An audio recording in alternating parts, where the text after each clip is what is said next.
Hi friends and viewers, நான் தான் வாங்கப்படலாம் மனத்து பேசுகிறேன். இன்றைக்கி நம்ம விஷால், சந்தானம், அஞ்சலி, வரலட்சுமி இவங்க நடிப்பில் சுந்தர் சி டைரக்ஷனில் வந்திருக்கிற மதகஜ ராஜா இதான் ரிவ்யூ பண்ணுறோம். இந்த படம் வந்து கிட்டத்தட்ட ஒரு 12 வருஷத்துக்கு முன்னாடியே வர வேண்டியது. அவங்க 2013 ரிலீஸ் ஆக வேண்டிய படம் பல ஃபினான்ஷியல் பிரச்சனை இப்போ வந்திருக்கு. பட் லேட்டாக வந்தாலும் லேட்டஸ்ட்டாக அந்த ஃபேமிலி என்டர்டெயின்மெண்ட்ற ஒரு ரீசனில் ஒரு பொங்கலுக்கு இந்த படம் ரிலீஸ் ஆகிருக்கு. இந்த படத்தில் விஷால் இவர் தான் வந்து ஹீரோ. படத்தில் ஒன்றும் ரொம்ப சிம்பிள். அவர் வந்து ஊரில் வந்து கேபிள் ஒர்க்கு பண்ணிகிட்ருக்காரு. கேபிள் இது பண்ணிகிட்டு இருந்தால் கூட அவர் வந்து ஃப்ரெண்ட்ஸுக்காக எந்த லெவலும் போவார் அப்படின்றத சின்ன வயசுலேயே காமிச்சிடுறாங்க. ஒரு மேரேஜில் வந்து ஃப்ரெண்ட்ஸை மீட் பண்ணுவோம். ஒருத்தர் பிரச்சனை இருக்குது. பெரியால் இருக்கிற சோனு சூத் தான் இவங்க ஃப்ரெண்ட்ஸுக்கு நடக்கிற பிரச்சனைகளுக்கு காரணம். இதை எதிர்த்து ஒரு இன்டர்வலுக்கு அப்புறமா என்ன பண்ணார் அப்படின்றதான் படம். பொதுவாக சுந்தர் சி படங்கள் வந்து நம்ம வந்து இந்த ஆக்ஷன் மசாலாலாம் விட்டுட்டு இந்த காமெடி எப்பயுமே தூக்கலாக இருக்கும்.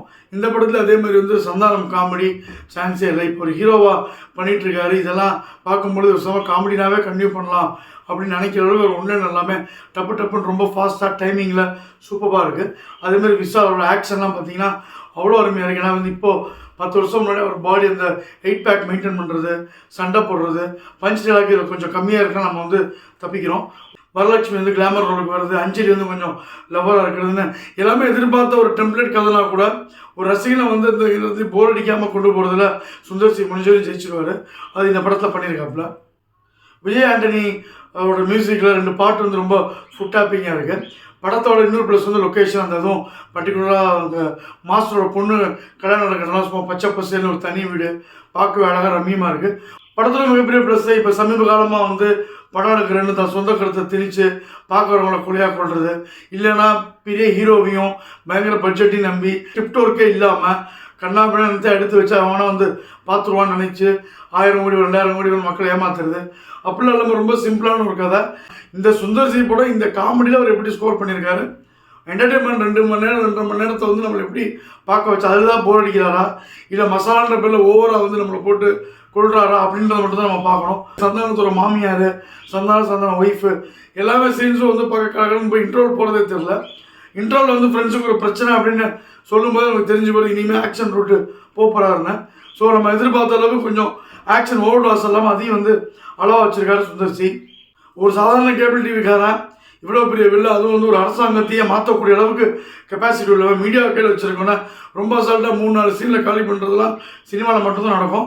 பட் சொன்ன மாதிரி சினிமான்றதுலாம் அதை எப்படி எடுத்திருக்காருன்னு பார்க்கும்போது கொஞ்சம் விறுவிறுப்பாக இன்ட்ரெஸ்டிங்காக தான் எடுத்திருக்காங்க. இன்டர்வலுக்கு அப்புறம் மனோபாலா இறந்ததாக வச்சு அவரை வச்சு மொட்டராஜேந்திரன், சந்தானம், விஷால் இவங்க அடிக்கிற கொத்து ஒரு 15 மினிட்ஸ் செம்ம ஃபாஸ்ட்டாக கலகலன்னு போகுது. படம் முடியும் போது இப்போ ஒரு பக்கம் அஞ்சலியும் வரலட்சுமியும் படம் ஃபுல்லாக இடுப்பாக காமிச்சாங்கன்னு நீங்கள் மட்டும் இல்லை நான் மட்டும் சலைச்சேனான்னு விஷால் ஒரு பக்கம் லேடிஸ் ஃபேன்ஸை கவர் பண்ணுறக்கா 8 பேக்ஸ் காமிச்சிருக்காரு. விஷால் அண்ட் வில்ல 2 பேருமே நல்லா ஃபிட்டாக இருக்கனால ஃபைட் பார்க்குறதுக்கு அழகாக இருக்குது. பொது அறிவு ஜீவி விமர்சகர்களுக்கு இந்த படம் பிடிக்காது. பட் ஆனால் அவங்க குறை சொல்கிற மாதிரி இந்த படத்தில் இருக்க குறைகள் இருக்குது. இப்படி இருந்தாலும் ஒரு ஆடியன்ஸ் உள்ள போகிற ஒரு 800 1000 கொடுத்து ஒரு குடும்பத்தோட படம் பார்க்குற, அதுவும் பொங்கல் மாதிரி ஒரு பண்டிகைக்கு படம் பார்க்க போகிறவன் ரொம்ப ஜாலியாக என்டர்டெயின்மெண்ட்டாக வெளில வரணும். இல்லை அவன் வந்து ரொம்ப ஒரு மன அழுத்தத்தோடையோ இல்லை இதனால் அப்படிலாம் படம் பார்த்துட்டோம்னு சோகத்தில் அப்புறம் எந்த யூஸும் இல்லை.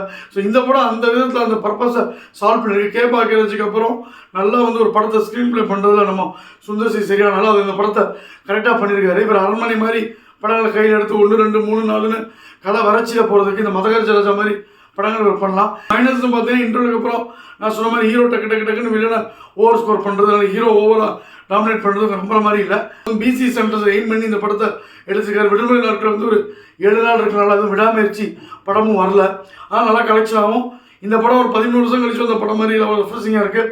இப்போ வந்து பாலா சங்கர் படங்கள்லாம் இன்னும் என்னமோ 10 வருஷம் பேக் இருக்க மாதிரி இருக்க இடத்துல இந்த படம் கண்டிப்பாக பொங்கல் ரேஸில் வின் பண்ணணும். வாங்க போலாம் பஞ்ச் லைன் மதகஜ ராஜா கலகல ராஜா 2.75 ஸ்டார் ரேட்டிங். இந்த ரிவ்யூ பிடிச்சிருந்தா லைக் பண்ணுங்கள், ஷேர் பண்ணுங்கள். வாங்க போலாம் சேனல் பிடிச்சிருந்தா மறக்காமல் சப்ஸ்கிரைப் பண்ணுங்கள். நன்றி, வணக்கம், பாய்.